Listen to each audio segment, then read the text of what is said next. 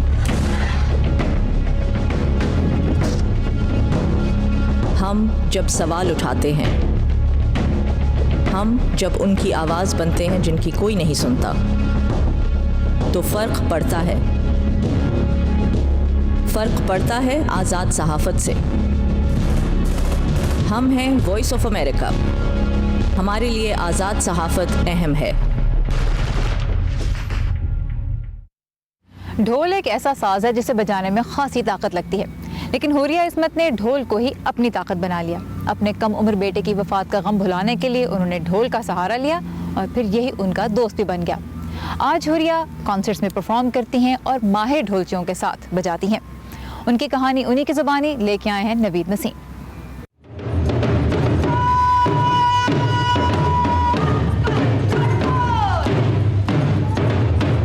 حوریہ عصمت میرا نام ہے اور ڈھول بجانا میرا عشق. میں ایک دفعہ کارنیول پہ گئی جہاں پر ایک ڈھول والا بیٹھا ہوا تھا.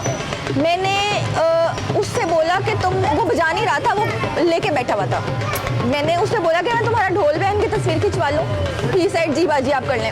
میں نے گلے میں ڈھول ڈالا اور میں نے تصویر کھنچوائی.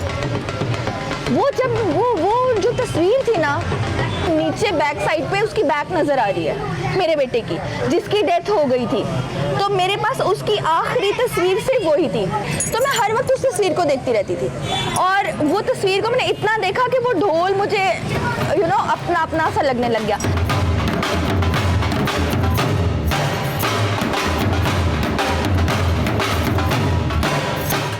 اب واحد ڈھول ایک ایسی چیز تھی جب یہ آیا میرے پاس تو میں اس کو ایسے کر کے حق بھی کر سکتی تھی. دوسرا جب میں پہنتی ہوں اس کو تو میرے بازو ہر وقت جو ہے وہ بزی رہتے ہیں. تو وہ جو میرے بازوؤں کی بے چینی تھی نا، وہ میں نے اس کو پیار کر کے پوری کری.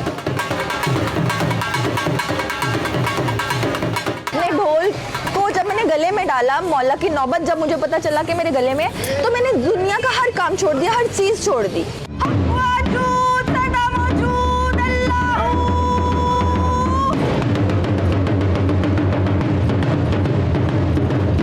شروع میں تو سب کا مطلب کوشچن مارک آنکھوں میں اور الفاظوں میں کہ مطلب یہ کیا کر رہی ہے، یہ کیا ہے. لیکن یہ ہے کہ اب وہی لوگ جو اس ٹائم سوال اٹھایا کرتے تھے، اب وہی مجھے دیکھ کے بولتے ہیں ہاں یہ تو میری کزن ہے، ہاں یہ تو میری بھانجی ہے، میری بھتیجی ہے، میری فرینڈ ہے.